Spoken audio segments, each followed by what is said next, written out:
Greetings, Commanders! It's Ryant1UM here, and today we are back once again in Stellaris Console Edition with the Abomination Imperium. That's right, you guys. So I'm very glad to know that a lot of you are actually really enjoying this playthrough of the Abomination Imperium. There's been lots and lots of great comments in the last few videos, and I'm very happy about that. So, we are indeed at war with the galaxy, and the Veriliv fanatics, our lovely parents, have decided to just continue to eat the Great Uru Empire, the Union of Ikara, and the Screvian Corporate Holdings. The funniest part about all of this is the fact that the Screvian Corporate Holdings has been lowered to, I believe, 3 systems. This system, and this system. Their power has gone from overwhelming to nothing.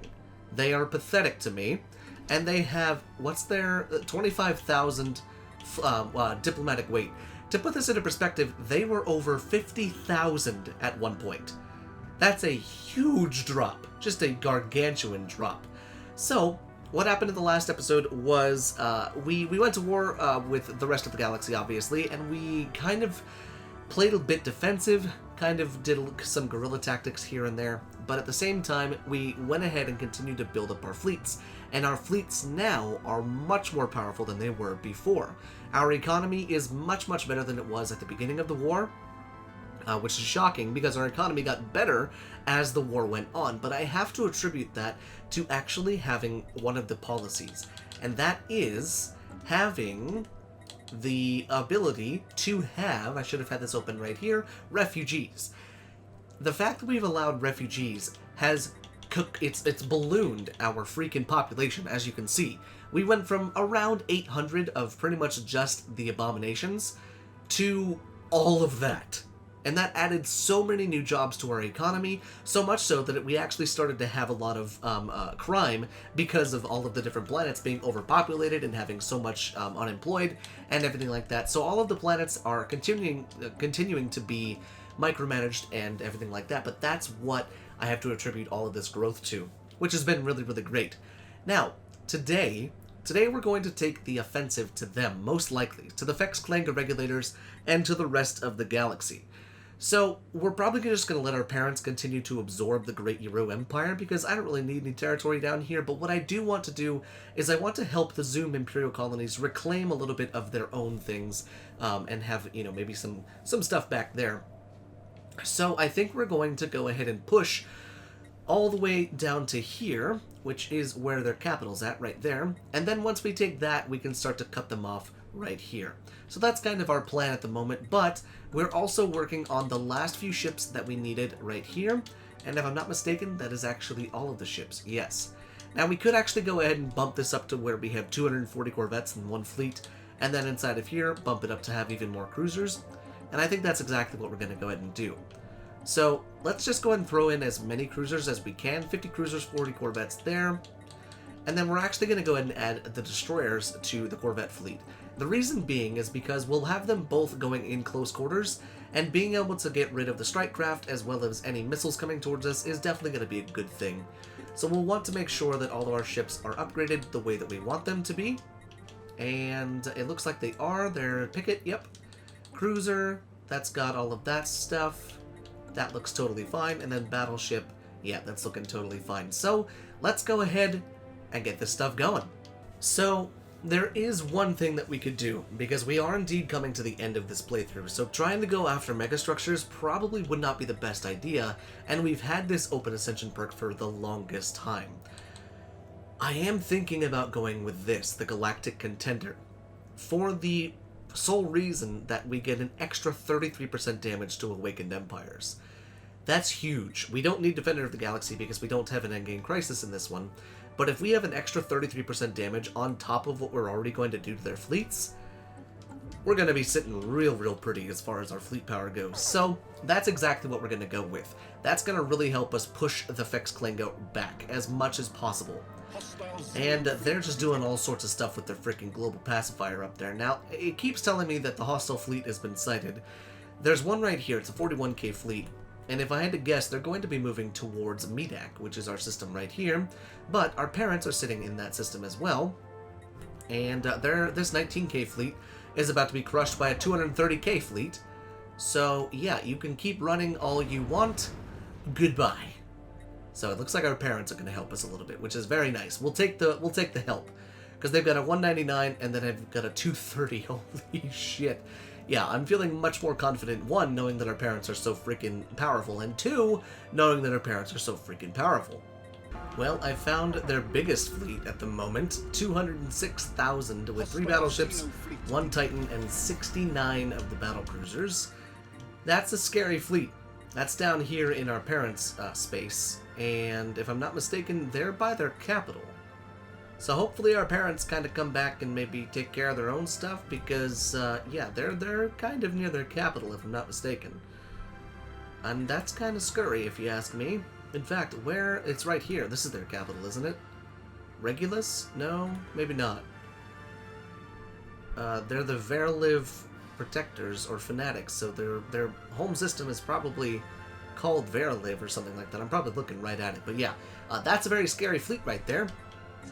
Now, what we're doing right here is I decided to bring along the battleship-only fleet with our battleship and corvette fleet. That way it's a little bit more powerful, and we can begin to roll through their space stations that are over here, and we can go ahead and breach their capital. And that's also because if, for any reason, that giant fleet decides to pop on back up here, we should be a-okay to take it out. The end of the Raxacodium Church of Tomorrow. The star nation formerly known as the Raxacodium Church of Tomorrow has been destroyed by its enemies.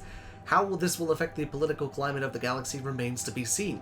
Although that's not the first empire that's been wiped from the galaxy. As we can see in the galactic community, the only members of the galactic community are the Screvian Corporate Holdings, the Union of Ikara, and the Great Yaru Empire. What happened to the Zumo? Well, even though they are technically still alive, they're no longer under the control of the Zoom Imperial colonies, if I'm not mistaken. Oh no, I am mistaken. Yeah, they're making stuff. Yeah, they're doing well. Okay. For a second there, it was only the Verlivs who were in their space, our parents. But now it actually looks like no, there's actual people from the Zoom Imperial colonies doing work, which is a good thing. But there's only 3 empires left in the galaxy, other than me. And yeah, that's honestly kind of funny. So things are going well on the Warfront up here. Our parents have their huge fleets out here in the what are these guys called? The Fex Klanga Regulators, and they're actually being beaten back by the Union of Ikara now. Of all empires, they're being beaten back by them. The Screvians are next to fall, and then the Great Yaru Empire and the Union of Ikara will fall with them. So back on the home front, we're also upgrading and re-outfitting and just reinforcing all of the fleets necessary. But thankfully, we're actually taking a lot of their space. So we're just we're just rolling through them at the moment, getting a whole lot of their space taken out. I am having to do a lot of research to boost the amount of star bases that I can have, because we can't dismantle them, nor can we downgrade them in the middle of a war. So I need to go ahead and just continuously research to get more and more, because it was draining our energy. We were down to, I think, like plus 200 energy there for a second, so that was not good. But now we're back to the normal economy. Well, in doing so of research of the Fallen Empire ships, we got the Sapient combat computers. So that's kind of interesting. We also got all the dark matter stuff, and turns out we are actually making dark matter, so we can go ahead and upgrade our ships to dark matter once they're back in dry dock. But now our economy is just beginning to snowball and explode. So we're really taking it to the Fex Klanga at the moment. In fact, if I had to guess, they're probably only equivalent to us based on how powerful we are now. Yeah, they're only equivalent to us at the moment, with our parents still being superior to us, but still, everybody else is pathetic to us, which is great. Not only have we gone up against the Fex Klanga Regulators, an awoken empire, or an awakened empire, but everybody else who was exceedingly scary to us now no longer is scary. Now, what do we have here? A flotilla of civilian transports carrying the Fex Klanga refugees from the Verliv Fanatics have arrived in our space. Huh. So our parents forced them out. Now, isn't that interesting? What to do with the Fex Klanga? What do you look like? You're lizards.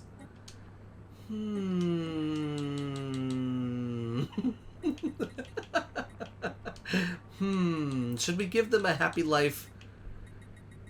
I don't know. I'll have to think about that. I'll have to think about that, because now we have a Fexklenga living in our space. Even though we're literally destroying all of their planets at the moment, and their systems. We do have a possibility of taking out one of their big fleets, or not their big fleets, but one of their big-ish fleets. It's only a 55.8k fleet, but if we can chase that bad boy to see where it's going, oh yeah, go there. Go there. Go there, my friends. Take them out, please. Yes, here we go. Take them out. There goes their Titan, and there goes everything else. Now, what's going on here? There was a ring world here before. Ring segment C and ring segment B. Something happened in this system. There was a massive war or something that broke a ring world in half. Dang, okay, cool. Now, did we lose any ships in that? We lost one battleship, that's it. And they lost a Titan and so much more than us. I will take that. So, I'm just continuing to kind of cut holes in the Fexklenga at the moment. And it's fun. So, a little bit of an update as to what's been going on. We've carved a substantially large hole into the Fexklenga. However, our parents are actually in a little bit of a pickle, if I'm honest. Their forces are spread all over the galaxy at the moment, and they're trying to bombard a lot of different planets, which is why they're losing a lot of territory over here, which is why we've actually sent our two little fleets down here, at 89,000 and 106k, down here to see if we can kind of mop up a little bit of what's been going on down here. Because there's just these little tiny fleets of like one destroyer, one corvette, one battleship all over the damn place, and they're really just being a pain in the ass, if I'm honest. Meanwhile, over here, we have kind of a two-pronged thing going on. We've got these fleets back together yet again, and they're just taking it to them. They're pretty much, it's just 50 battleships, so it looks like they've actually lost their corvette escorts, which means we probably should go back and reinforce all of the ships that, you know, are from home, and then come back out. So I think that's actually what we're going to go ahead and do. So we'll go ahead and send all of our ships back home, just like that. We'll send them all back home, get them all rested, refitted, reinforced, especially upgraded with the new dark matter stuff. Then we'll come back out, and we'll keep giving it to the Fexklenga, because we've pushed them back quite a lot. This whole entire area out here is just planets. There's really no space systems or space stations out here. They're all pretty much owned by either our allies or our parents. So that's all that they're doing. But yeah, all of their big fleets are up here. They're just bombarding all of the Fexklenga stuff and trying to just get that stuff done. And really, the Fexklenga's only got this big part and then these little kind of sects down here. But it looks like they're coming all the way out here. Let's see, like a little 14k fleet out here. There's just no giant fleets anymore besides the one that we saw, which was the 200-something K of the Fexklenga, and then the ones that our parents has, which is like 300,000 and everything like that. But that's my cue to go ahead and reinforce all of the ships that we can build, because our fleets will be back soon enough. So in a very interesting turn of events, it would seem that because I pulled my fleets out of the area up where the Fexklenga is at, they've regained basically all of the territory that I took from them, because our parents were too busy on bombarding the worlds to take out their space stations. So the Veriliv fanatics, our parents, have now had a large hole cleaved into them by the Fexklenga. Nothing has touched our space, pretty much, because, well, we're turtled like all hell. But because of that, we have to go back in and take all of their stuff out again, which is unfortunate and really makes me regret not going for the lovely Colossus project. I really think the Colossus project probably was the right call, but at the time, it didn't seem like it. But, on the other hand, we're looking mighty, mighty powerful, if I do say so myself. We've got over 600k worth of fleet power, pretty much. Or just under 600k worth of fleet power, with another fleet getting ready to be reinforced, which is going to be our balanced fleet. And it's going to have 30 corvettes, 15 destroyers, 15 cruisers, and 15 battleships. So that's pretty much what we're going to have there. Now, the unfortunate part is, guys, we're here at the end of today's episode, but I know it's kind of not been, you know, crazy, a lot of stuff happening, I should say, the last couple episodes, because it's just been the War in Heaven. So hopefully the War in Heaven gets wrapped up here soon and we can start a new playthrough here very, very soon. But I've really enjoyed doing this with the Abomination Imperium, and I hope you guys have too. In fact, I know you guys have because you've told me. But hopefully you enjoyed today's episode. Thank you so much for watching, and until next time, this has been Commander Ryan1UM, signing off.